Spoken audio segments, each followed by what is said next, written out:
چاہا تھا کہ جا کر ساری بات داؤد صحابہ وسلم کے گوش گزار کریں اور ان سے پوچھیں کہ اب کس کی زندگی برباد ہوئی ہے، ان کی لاڈلی کی یا پھر جبین کے بیٹے کی؟ مگر وہ جانتی تھی کہ اب اس بحث کا کوئی فائدہ نہیں ہونے والا تھا۔ ہاں لیکن اگر کسی پہ اس بات سے کوئی فرق پڑ سکتا تھا تو وہ زوار تھا، اور یہ سوچ کر انہوں نے اس کا نمبر ملانے میں لمحے کی تاخیر نہیں کی تھی۔ بازگاہ نے فون بند کرتے ہوئے بیٹا اپنے دل پہ ہاتھ رکھا تھا۔ یہ کیا ہو گیا تھا؟ وہ جو کوئی بھی تھی اس نے انہیں کیسے پہچانا تھا؟ بیٹا ان کی نظر گھر کی جانب اٹھی تھی جہاں شام کے 7 بجے تھے، یعنی اس پاکستان میں رات کی 11 بجے کا وقت تھا۔ انہیں اچھی طرح یاد تھا، انہوں نے اس کے ولیمے کے اگلے روز رات 11 بجے فون کرنے کا بتایا تھا، کیونکہ وہ نہیں چاہتی تھی کہ اجیا انہیں کال کرے اور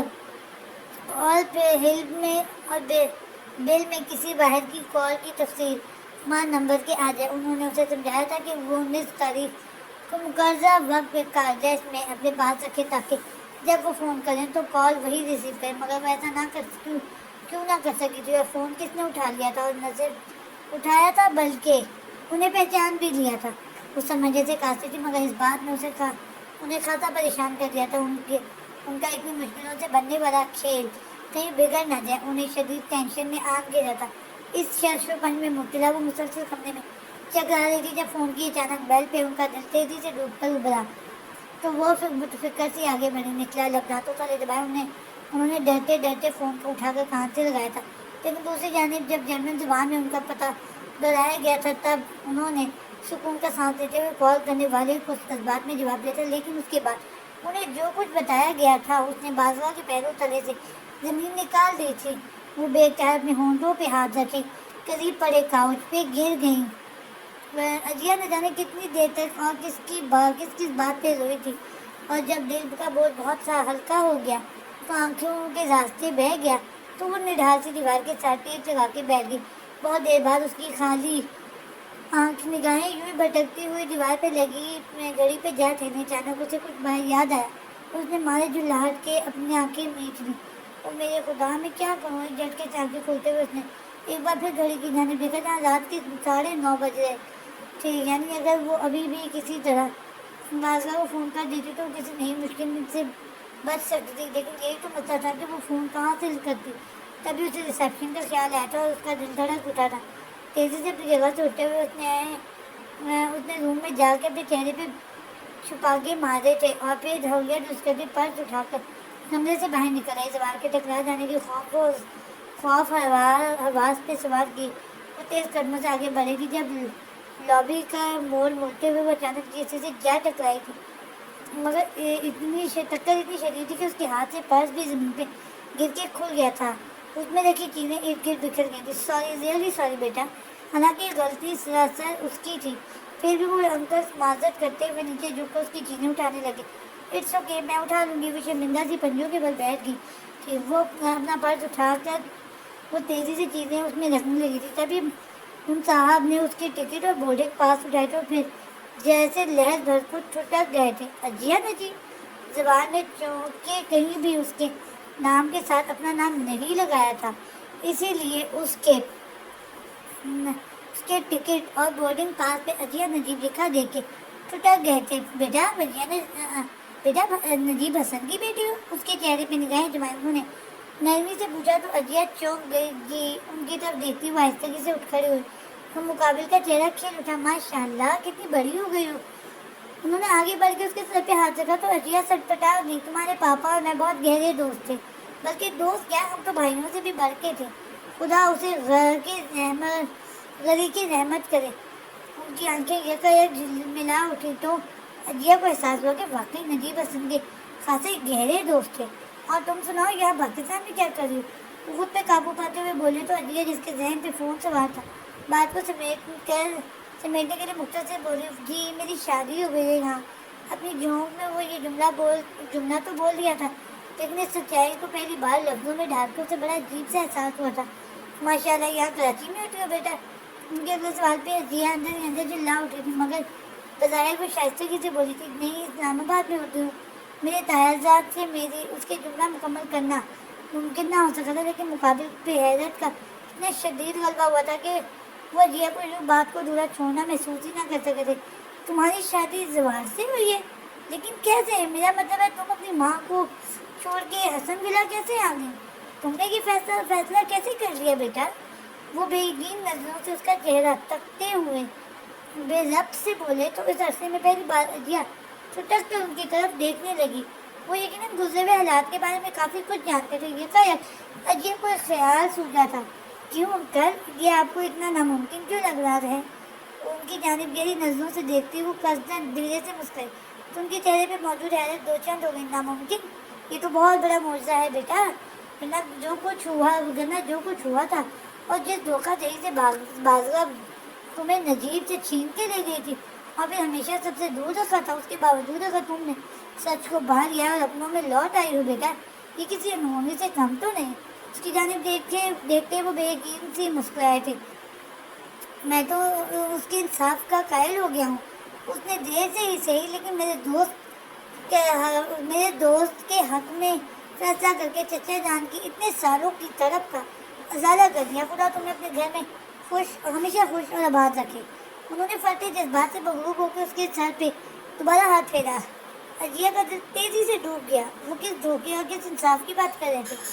ان کی اصلیت کیا ہے؟ اگر وقت نے کبھی ظاہر کر دی تو شاید تم خود سے بھی نگاہیں ملانے کے قابل نہیں رہوگی۔ وہ یک تو کچھ بیشتر زوال کا کہا جملہ اس کے ذہن میں گونجا۔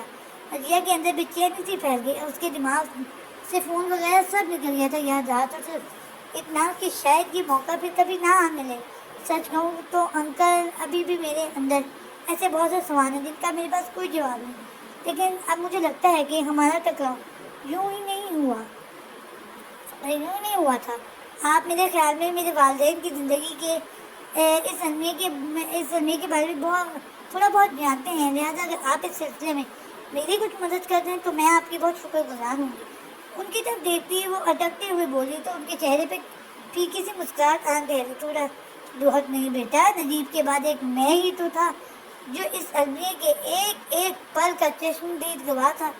ان کے انکشاف پہ اجیا کے دل کی دھڑکن تیز ہو گئی تھی اور ہتھیلیاں پسینے سے بھیگ گئی تھیں۔ میں آپ کا نام پوچھ سکتی ہوں؟ دھڑکتے دل کے ساتھ اس نے ان کی طرف دیکھا۔ غفار ملک، آؤ ہم کہیں بیٹھ کے بات کرتے ہیں۔ اور اجیا ہر بات بلائے کسی معمول کی طرح ہی ان کے پیچھے چل پڑی۔ بازوا دیوانہ وار گاڑی دوڑاتے ہاسپٹل پہنچی تھی، لیکن آگے سب کچھ ختم ہو گیا تھا۔ ان کی بیٹی نشے کی حالت میں اپنے بوائے فرینڈ کے ہمراہ ریش ڈرائیونگ کرتے ہوئے اپنی جان گنوا بیٹھی تھی۔ اس دردناک اطلاع نے ان کا دماغ معاف کر دیا تھا۔ وہ ہبا کو خود سے لگایا پھوٹ پھوٹ کے روتی چلی گئی تھی۔ سچائی تھی یا کوئی قیامت جس نے اجیا کے وجود سے اس کی روح کو ہی چھین لیا تھا؟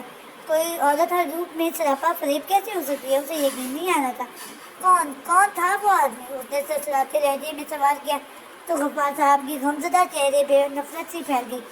خلیل جہانگیر۔ اور اجیا نے مارے اذیت کی سختی سے آنکھیں بند کر لی تھی۔ ہاں، خلیل جہانگیر ہی وہ شخص تھا جو اس کی پھوپھی کا سابقہ منگیتر اور اس کے باپ کا مجرم تھا۔ یہ احساس کہ وہ اپنے باپ کے گنہگار کو پاپا کہہ کے پکارتی رہی تھی، اس کا دیا کھاتی اور پہنتی رہی تھی، اسے اپنے مرحوم باپ پہ ترجیح دیتی رہی تھی، اجیا کو خود سے گھن کھانے پہ مجبور کر گیا تھا۔ لیکن اپنی ماں کو اپنے محور اور مرکز کے لیے تو اس کے اندر کوئی احساس بھی نہیں بچا تھا۔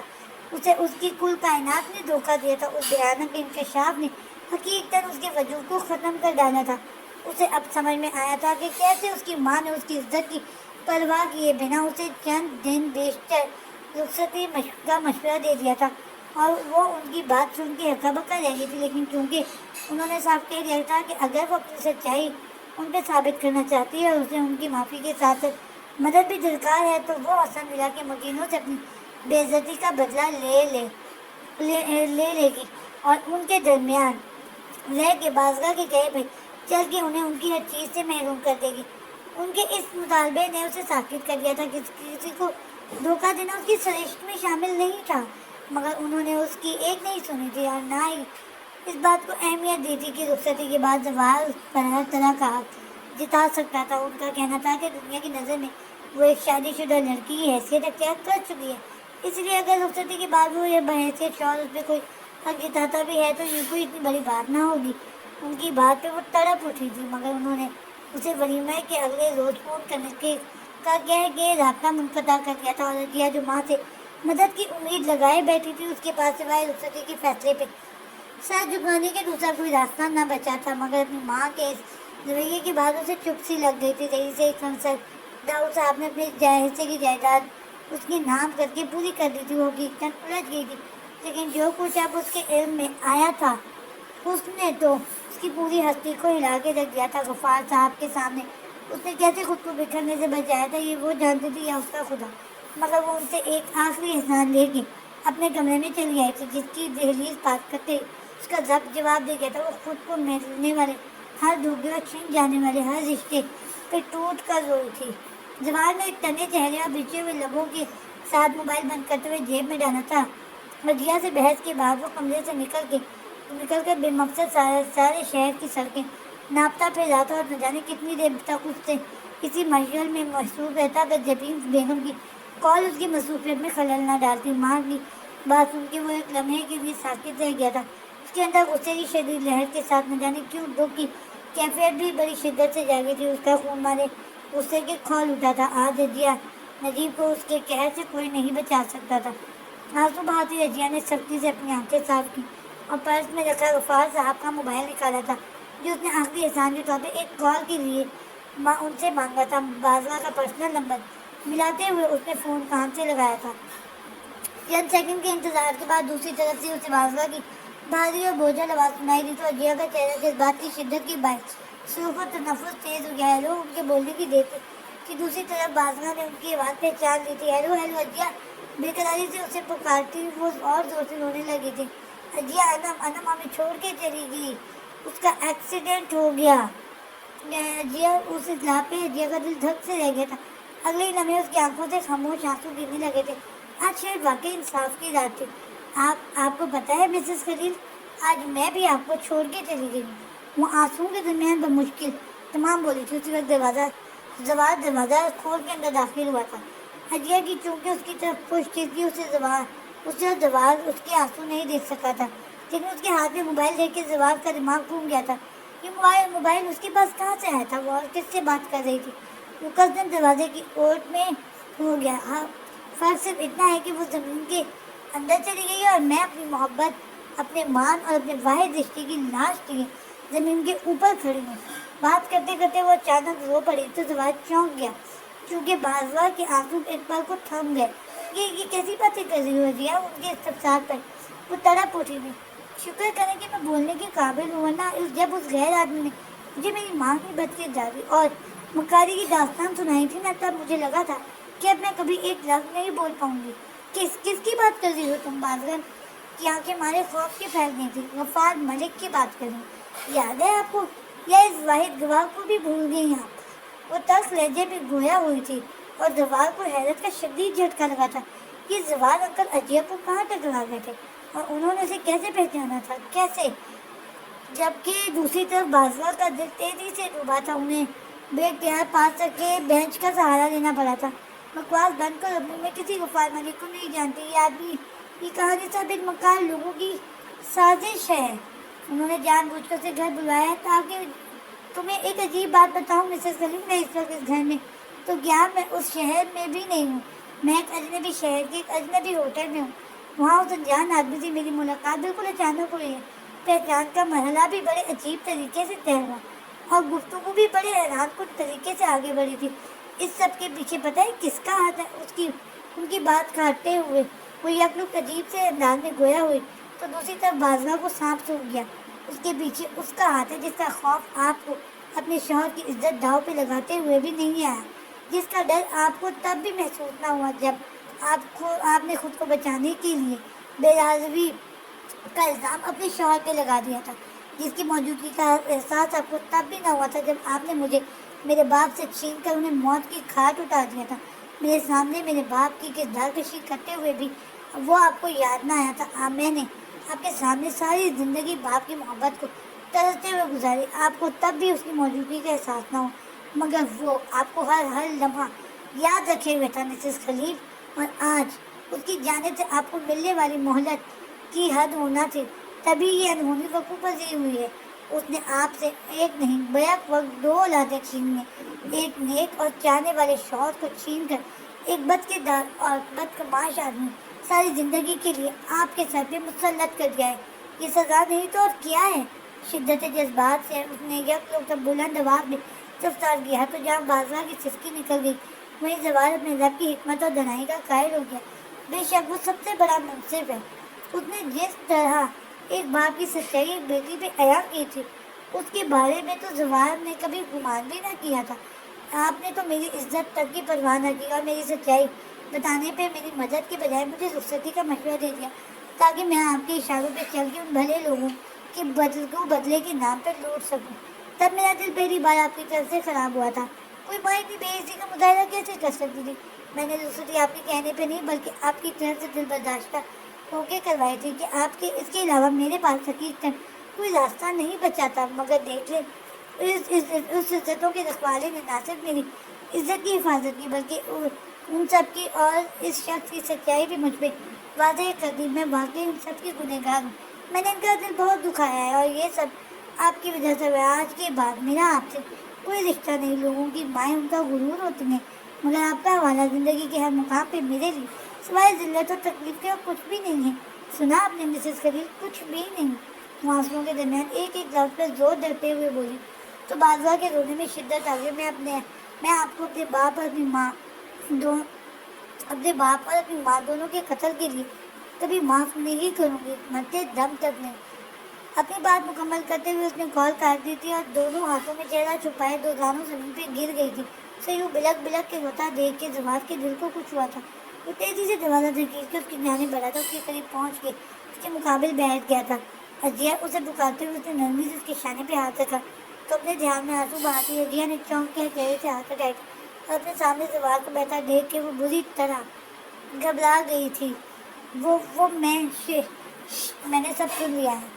اس کے شانے کو دھیرے سے دباتے ہوئے اس نے نرم لہجے میں کہا تو اس کی نظریں زوال کے چہرے پہ آ ٹھہریں اور اگلے ہی لمحے وہ پھر بلک کے رو پڑی تو زوال نے آہستگی سے اسے خود سے لگا لیا۔ مجھے معاف کر دو زوال، میں نے واقعی بابا اور سب بڑوں کے ساتھ بہت زیادتی کی ہے۔